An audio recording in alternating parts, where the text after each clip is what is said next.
जैसा कि हम सभी को पता है कि भगवत गीता सिर्फ एक किताब नहीं है, बल्कि संसार के सभी प्रश्नों के एक उत्तर मिला है। इसमें दुनिया भर का ज्ञान शामिल है। हिंदू धर्म पर आधारित भगवत गीता युवाओं के लिए एक नया वरदान के रूप में सामने आई है। गीता की कुछ महत्वपूर्ण बातें। कर्म करो, फल की चिंता मत करो। कृष्ण कहते हैं, कर्म करो, फल की चिंता मत करो। हमें अपने कर्मों पर ज्यादा ध्यान देना चाहिए अपने फल की तुलना में, क्योंकि हमारे जैसे कर्म रहेंगे वैसा ही हमारा फल रहेगा। हम अगर बिना रुके कर्म करते जाएंगे तो एक न एक दिन हमें उसका फल बहुत ही बड़े आकार में मिलेगा ही मिलेगा। भगवान को याद शरीर से नहीं, मन से करना चाहिए।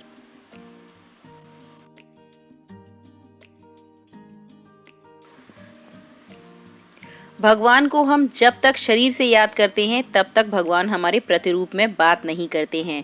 जब तक हम ईश्वर को अपने मन में बसाकर उन्हें सच्चे दिल से याद नहीं करेंगे तब तक भगवान खुद हमारे प्रत्यक्ष नहीं आएंगे। क्योंकि भगवान सिर्फ उन्हीं लोगों के साथ रहते हैं जो उन्हें सच्चे दिल से उन्हें मानते हैं, उनका आदर सम्मान करते हैं। स्नेह और सदाचार की भावना रखनी चाहिए। श्री कृष्ण कहते हैं कि अगर हमारे अंदर शिष्टता और सदाचार, स्नेह का प्रेम भाव होगा तो हम लोगों को ज़्यादा अच्छी तरह समझ पाएंगे, उनसे अच्छे व्यवहार रख पाएंगे, हम समाज का भला कर पाएंगे, लोगों में अच्छी सीख दे पाएंगे, लोगों को भलाई करने के लिए प्रेरणा दे पाएंगे। अगर हमारे अंदर सदाचार और प्रेम भाव की भावना होती है तो पूरी दुनिया हमारे साथ होती है, पूरी दुनिया हमारे लिए खड़ी रहती है। क्योंकि हम जितना ज़्यादा प्रेम भाव लोगों के प्रति रखेंगे उतना ही प्रेम भाव लोग हमारे लिए रखेंगे। क्रोध पर नियंत्रण। श्री कृष्ण कहते हैं कि क्रोध को पी जाना ही बेहतर है, क्योंकि हमें क्रोध जब आता है तो काफ़ी सारी नुकसान करके देता है। गुस्सा हमें आता है पर उस गुस्से को हम उतारते किसी और व्यक्ति पर हैं।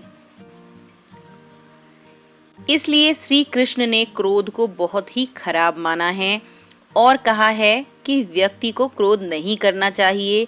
उसको अगर किसी बात पर क्रोध आता है तो उस बात को वह शांतिपूर्वक सुने, समझे और उस परिस्थिति को देखकर उसमें सुधार करे, ना कि क्रोध करे। मिट्टी से बने हो, मिट्टी में ही मिल जाओगे। श्री कृष्ण ने क्या खूब कहा है कि हम व्यक्ति एक कठपुतली हैं जो कि आते हैं इस दुनिया में और चले जाते हैं। उनके ना तो आने का समय निश्चित होता है और ना ही जाने का समय निश्चित होता है। एक सीमित समय के लिए आते हैं और उस दुनिया से चले जाते हैं।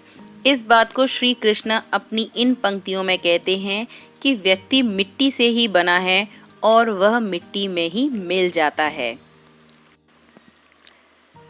क्या लेकर आए थे, क्या लेकर जाओगे। श्री कृष्ण कहते हैं कि इस दुनिया में ना कुछ लेकर आया था और ना कुछ लेकर जाता है। फिर व्यक्ति इतना लालच, लोभ और अहंकार किस बात का दिखाता है जब उसके पास अपना कुछ भी नहीं है। उसके पास उसका नाम भी खुद का नहीं है, वह भी दूसरे ही देते हैं। तो लोग अपनी लालच क्यों दिखाते हैं। तो धन्यवाद दोस्तों, ये था आज का वीडियो। मिलते हैं नेक्स्ट वीडियो में। तब तक के लिए थैंक यू फॉर वॉचिंग।